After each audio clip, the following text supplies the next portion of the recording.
This call is now being recorded. Donc aujourd'hui, on va passer à notre objectif. C'est le Ether Channel. Donc toujours, on parle par rapport à la redondance. Donc la redondance, c'est un avantage majeur. Elle va vous permettre de garantir une disponibilité et pourquoi pas un équilibrage de charge.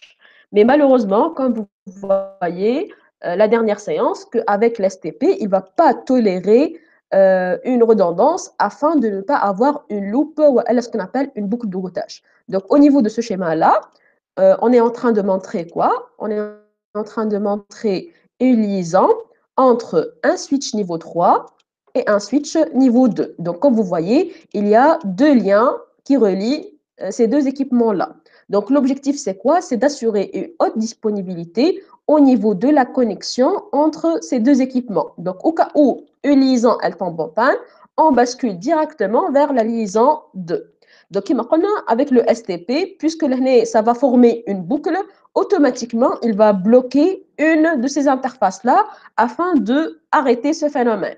Alors que dans le cadre de ce réseau-là, j'ai besoin d'avoir plus de débit. D'accord? On a besoin d'avoir plus de débit. Donc, actuellement, je suis en train juste d'utiliser 100 mégabits par seconde. Alors que là, je suis en train de relier physiquement deux câbles Fast Ethernet. Donc, logiquement, je dois exploiter 200 mégabits par seconde. D'accord? Donc, c'est la logique. Qu'est-ce qu'elle dit? Mais puisque l'STP, il est activé et il va bloquer une de ces liaisons-là, donc réellement, je suis en train de consommer uniquement 100 mégabits par seconde à chaque fois. Donc, si cette liaison tombe en panne, il bascule directement vers la deuxième et je consomme quand même 100 mégabits par seconde. Donc, comme j'ai bien précisé maintenant, on a besoin d'augmenter en termes de bande passante, vu qu'il y en a des services de temps réel, tels que le streaming ou tout ce qui est vidéoconférence, qui nécessitent plus de bande passante. Donc, réellement, je dois exploiter cette redondance. Donc, la solution, c'était quoi? C'est d'utiliser ce Ether Channel, voilà ce qu'on appelle l'agrégation de liens.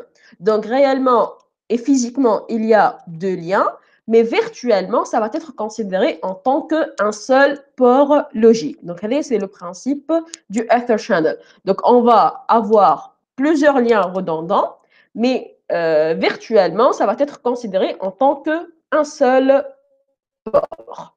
Donc, l'avantage de la technologie de Ether Channel, donc comme vous voyez ici, ça va être considéré en tant qu'un seul port. D'accord? Donc, l'objectif ici, c'est qu'on aura plusieurs interfaces physiques redondantes et ils vont être considérés en tant qu'un seul port. Donc, même côté configuration, on va appliquer uniquement sur le port logique. D'accord? Donc, je ne suis pas obligé de passer interface par interface. On applique directement sur le port logique. Donc, la technique du Ether Channel, elle se base sur les interfaces existantes du switch. Il ne nécessite pas de créer d'autres modules.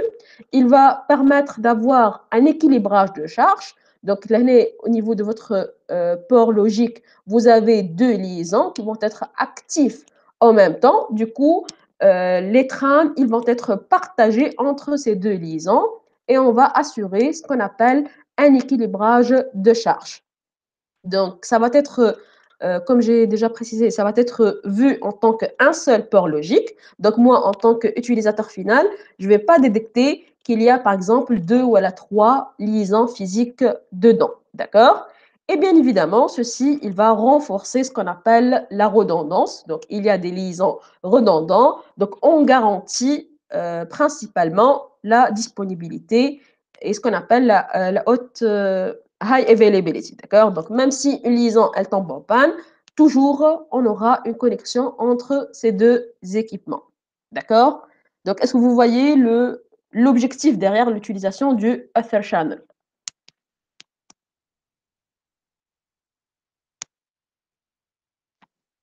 Voilà, donc le besoin de taille principalement, c'est d'augmenter en termes de bande passante et de débit afin de supporter les nouveaux services, avoir de l'équilibrage du charge, donc vous avez plusieurs liens, vous pouvez équilibrer la charge entre ces liens-là, et troisièmement, le plus important, vu que vous avez la redondance, c'est que vous êtes en train de garantir une haute disponibilité. Même un lien tombe en panne, toujours on aura une connectivité entre les deux équipements.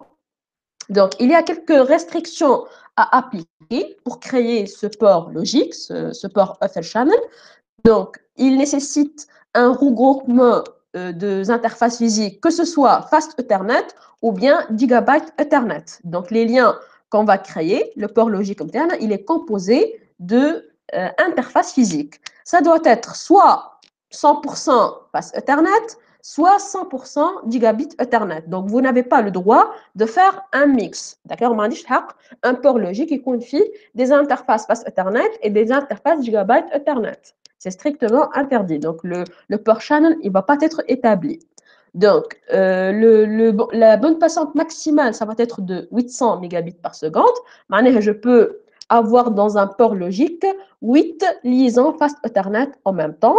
Et si je suis en train d'utiliser des gigabits Ethernet, le débit maximum, ça va être de 8 gigabits par seconde. 8 par gigabyte Ethernet. D'accord? Donc, les équipements switch Cisco, ils peuvent supporter la création de 6 ports Ether Channel en même temps. D'accord? Donc, 6 ports logiques. Ils ont la capacité de créer 6 ports logiques. La création du Ether Channel, elle peut être soit entre deux switches niveau 2, soit entre un serveur et un switch. Donc, soit ça va être entre deux switches, switch niveau 2 ou switch niveau 3, soit entre un switch et un serveur. C'est vraiment les cas possibles de création du port Ether Channel ou l'application de agrégation de liens. En français, ça s'appelle agrégation des liens. Donc, bien évidemment, si vous avez au niveau d'un bout activation de liaison trunk, dans l'autre côté, vous devez activer la liaison trunk avec le même VLAN natif. Donc, déjà, la règle, elle est connue, mais c'est un rappel par rapport au port Ether Channel.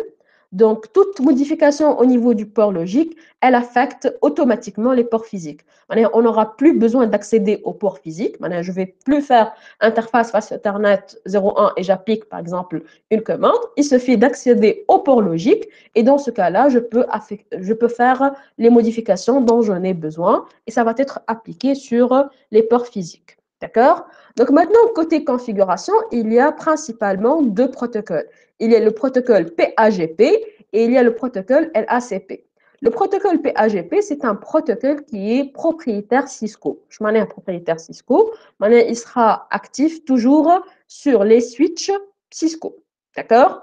Le LACP, c'était une variante standard. Donc, elle était créée pour que, pour que le protocole soit supporté sur tous les équipements. Un switch Juniper ou un switch Huawei, il peut quand même consommer le service. D'accord? Donc, comment on peut activer le port channel ou établir le port channel? Là, il y en a des options. Donc, j'explique ces options-là.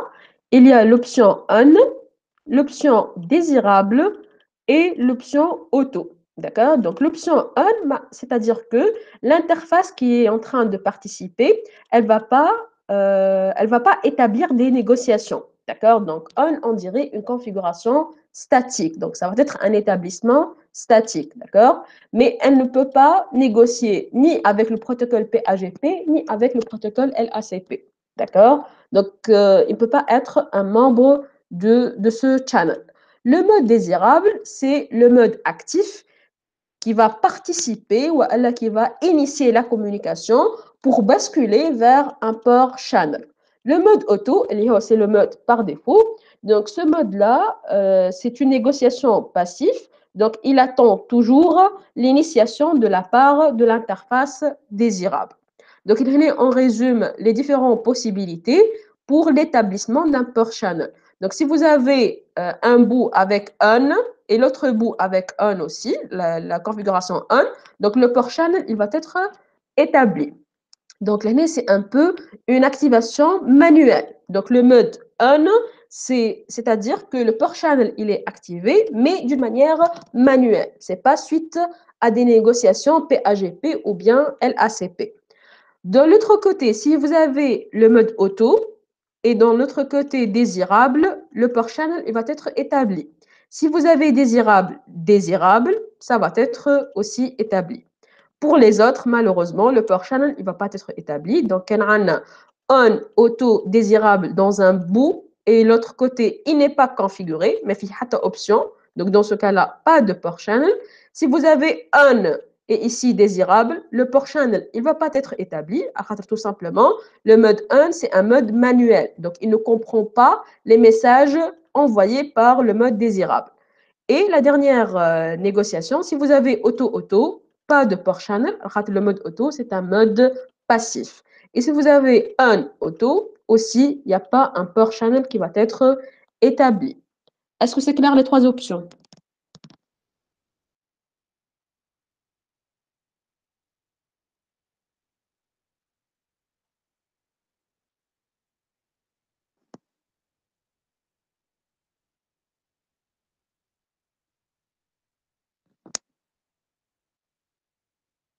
D'accord. Donc, allez, c'est par rapport au protocole propriétaire Cisco. Donc, il va utiliser ces modes. Ça vous rappelle quoi, ces négociations? Tranquil. Hmm. Ça nous rappelle quoi? Quel protocole?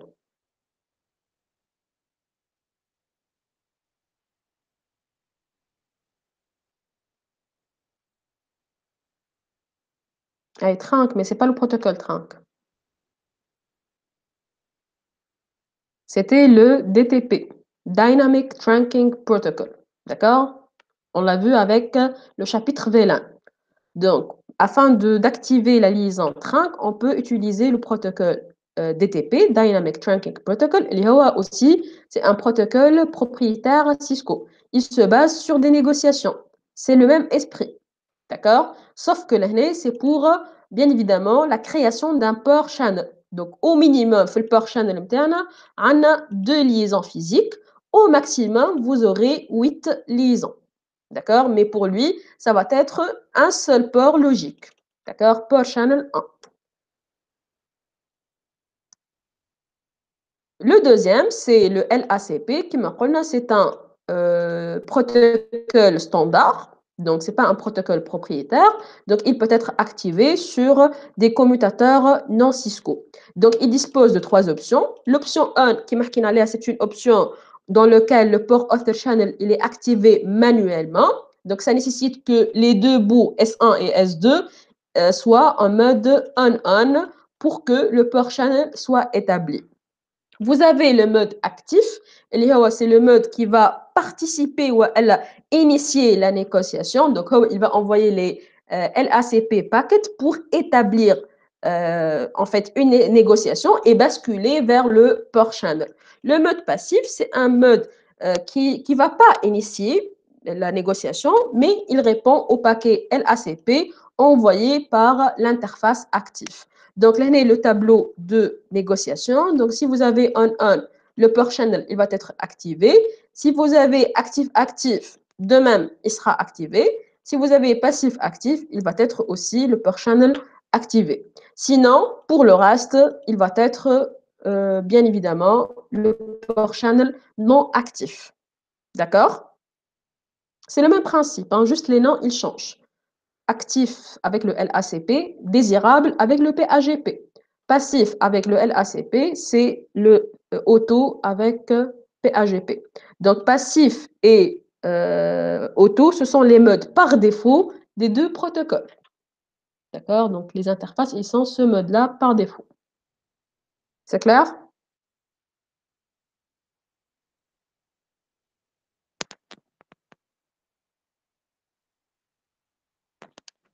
Ok, Farah. Donc, si vous parlez du mode on parle ni LACP ni PAGP.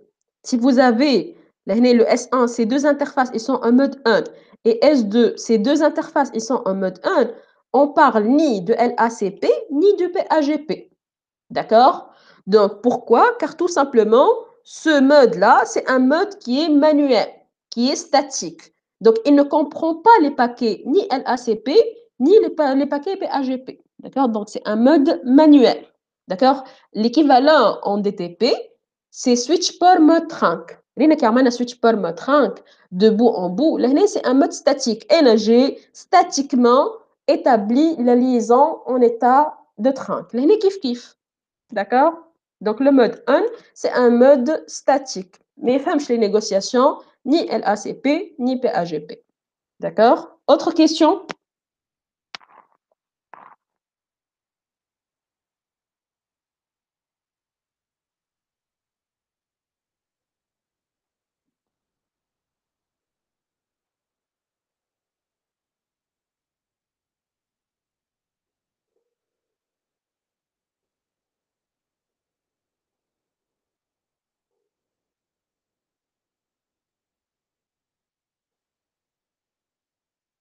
Parfait.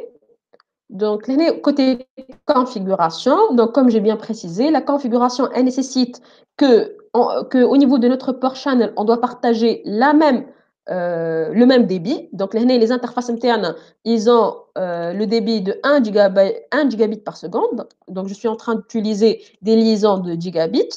Le mode duplex, il va être full duplex dans les deux sens et on doit utiliser les mêmes VLAN. D'accord? Donc, les switches, ils partagent la même pool de VLAN, d'accord? Et bien évidemment, si j'ai activé l'état trunk au niveau d'un bout, je dois l'activer dans le deuxième avec le même VLAN natif.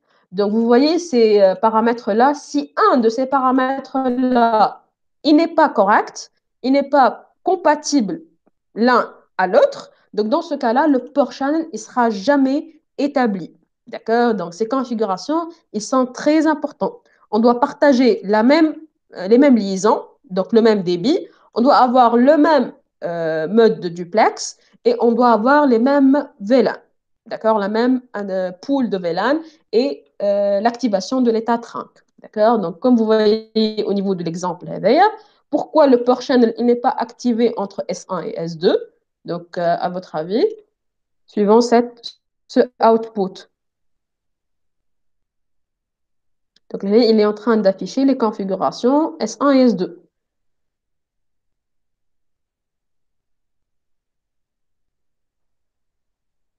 La différence, voilà, la différence, c'est au niveau du mode duplex. Fait le S1, on a half duplex, ou fait le S2, on a le full duplex, d'accord? Alors que les autres paramètres, ils sont corrects. Donc, dans ce cas-là, le port Ether Channel, il sera jamais établi. Donc, c'est très important de vérifier les paramètres. Donc, là, on parle par rapport à la configuration. Donc, ici, vous avez sur S1 deux interfaces physiques, Fast Ethernet 01 et Fast Ethernet 02. Donc, interface range, Fast Ethernet 1 à 2, Channel Group 1, mode actif. D'accord? Donc, là, avec le mode actif, je suis en train d'utiliser quel protocole? Channel Group 1. Donc, là, je suis en train de nommer le Ether Channel port. Donc, اسمه Channel Group 1. L'ID c'est 1. Et le mode, c'est actif. Donc, l'année, il va nous informer Creating a port channel 1. Donc, l'année, j'ai utilisé l'option actif. Donc, ça va être le LACP. Hein. Donc, l'année, je suis en train d'utiliser le protocole LACP. Et c'est le protocole standard. Donc, le protocole propriétaire. Donc, l'année, je suis en train d'utiliser le LACP. Qui fait c'est le LACP. Tout simplement, à la khaterna, nous sommes en train d'utiliser l'option actif. D'accord? Donc, là, on est sur S1. Par la suite, une fois le port channel il est actif, remarquez bien, je suis en train d'utiliser directement le port logique. Interface port channel 1. Moi, je t'installe interface range passe Ethernet 1 et 2. D'accord? Moi, je t'installe les ports physiques. Directement, je suis en train d'utiliser le port logique créé. Interface port channel 1, switch port mode trunk, switch port trunk, allowed VLAN 1, 2 et 20. Donc là, je suis en train de préciser les différents VLAN supportés sur cette liaison. Mafhoum?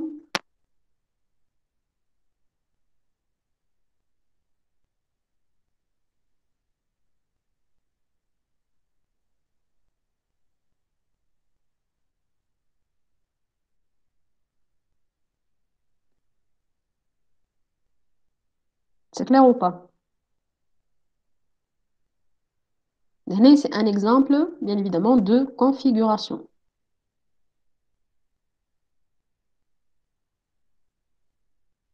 On ne va pas préciser le mode duplex. Pour nous, au Farah, c'est toujours le full duplex. Ce n'est pas à nous de le faire. L'année, c'était juste un exemple في الcours pour vous montrer qu'il suffit d'avoir une configuration qui n'est pas acceptée ou respectée. Dans ce cas-là, le port channel ne va jamais être établi. Mais on ne va pas traiter la partie duplex. C'est un mode full duplex. Ben, à votre avis, sur S2, qu'est-ce que je vais configurer? Donc, il kiffe le S2, là, on a port face Ethernet 0.1, face Ethernet 0.2. Hein. Donc, là, face Ethernet 0.1, face Ethernet 0.2. Donc, là, c'est de même. Qu'est-ce qu'on va faire sur S2, à votre avis? Pour créer le port channel. Donc, interface face Ethernet 1 et 2, channel group 1, on doit respecter le même ID. Le mode, qu'est-ce que je vais écrire au niveau du mode?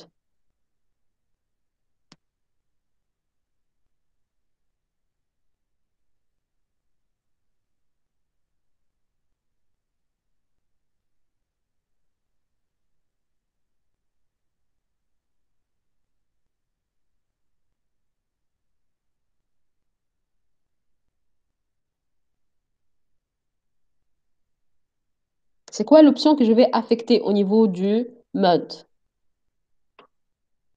Donc, on a fait le premier bout, c'est un mode actif. Là, je vais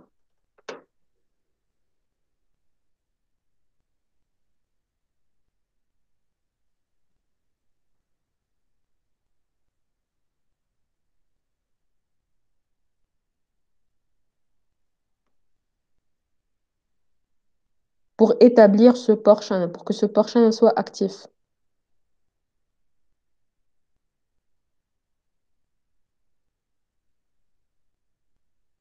Je vais utiliser soit l'option actif, kif kif, suivant le tableau. Je vais actif actif, le port channel, il est établi. Ou elle passif actif. Aussi, il va être établi. Donc, un sur S2 l'année, j'aurai la possibilité soit de répéter la même configuration, donc mode actif, ou elle mode passif. واضح ولا إيه؟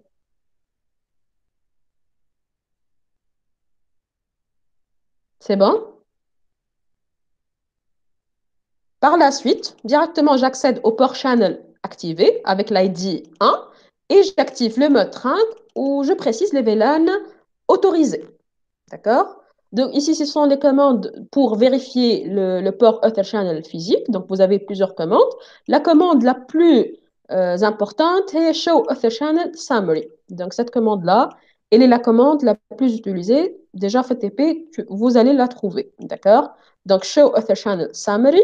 Donc, là, vous allez trouver votre port channel qui est créé, PO1, donc avec son ID, avec le code SU. C'est quoi SU? C'est Layer 2 in use. La technologie de Ether Channel, c'est une technologie niveau 2 et il est en utilisation, il est actif. Le protocole que nous sommes en train d'utiliser, c'est le LACP et les ports qui sont membres de ce port logique, le port face Ethernet 0.1 et le port face Ethernet 0.2 avec le code P pour dire que Bandlet and Port Channel, ils sont membres de ce port channel. D'accord? Donc, là, vous avez ce flag-là pour comprendre réellement les codes à chaque fois. D'accord? Sinon, il y a cette commande, c'est Show Interface Port Channel 1. Là, il va donner les caractéristiques de ce port channel. Donc, on dirait une interface physique. Hein.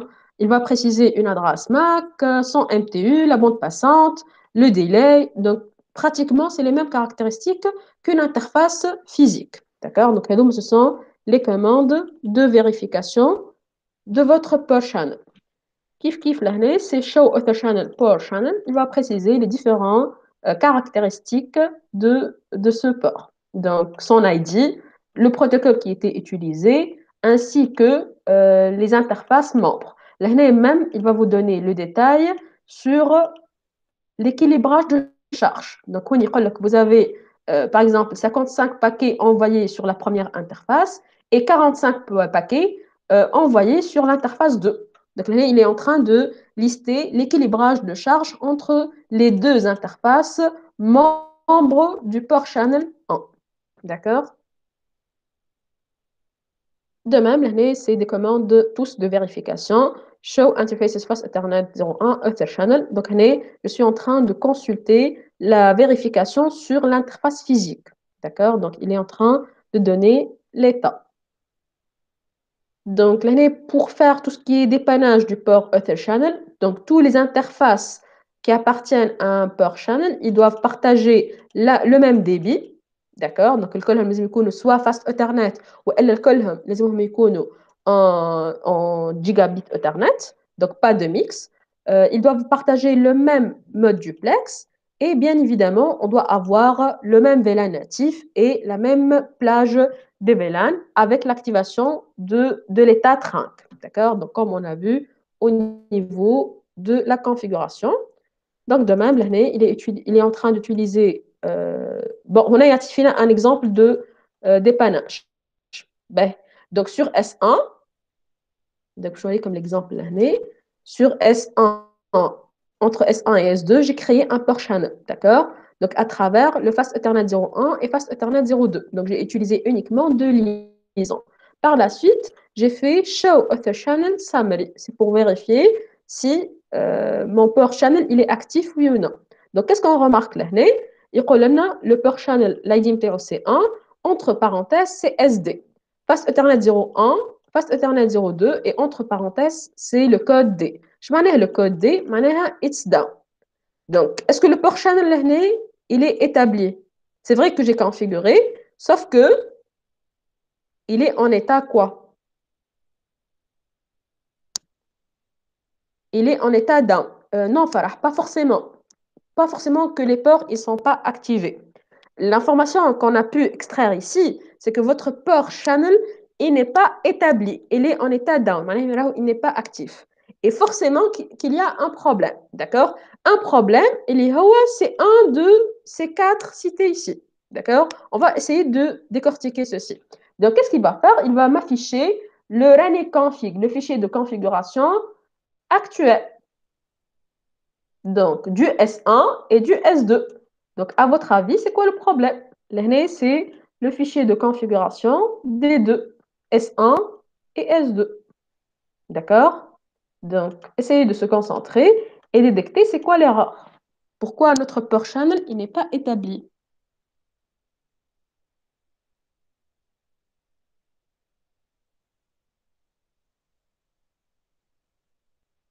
Donc, sur S1 et S2, les ports utilisés, voilà, les ports membres, c'est Fast Ethernet 1, 2.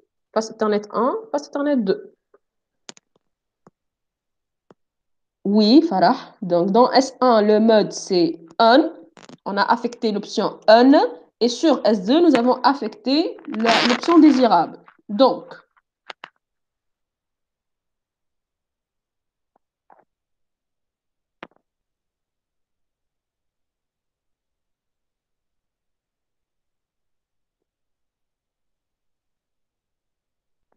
on peut interpréter quoi?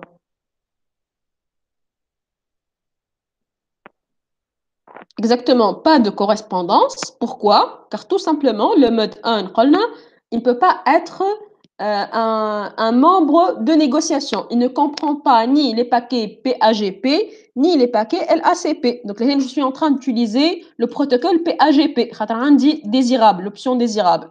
Donc, أنا le tableau voilà, le slide موجود. Donc, si vous avez un désirable, le port channel ne sera jamais établi. D'accord? Donc, le mode 1, il n'est pas compatible avec les options PAGP. D'accord? Ni avec le LACP. Donc, la solution, ça va être quoi? C'est modifié au niveau de qui?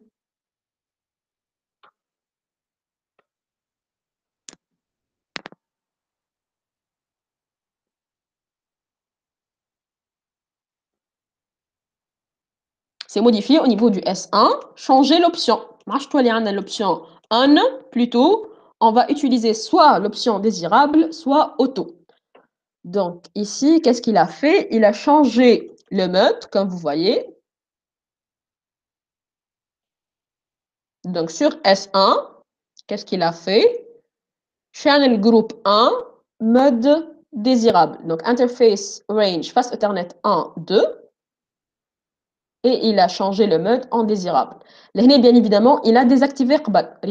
No interface pour channel 1. Donc, il a éliminé l'ancienne configuration.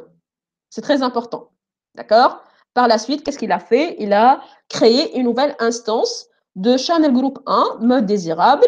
Donc, c'est bon, il est créé. Il a activé l'état trunk. Par la suite, si je vais exécuter la commande show ether channel summary, qu'est-ce qu'on va trouver? On va trouver que le port channel, il est in use. Donc, il est actif. Et les deux ports, maintenant, ils sont en état up. D'accord? Well, ils sont membres du port channel. D'accord? Donc, on a pu corriger le problème. C'est clair?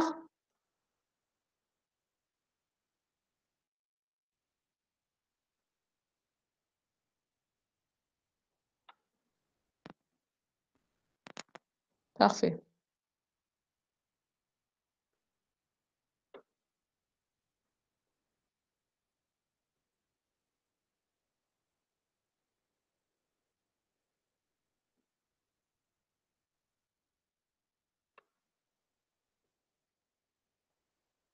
D'accord.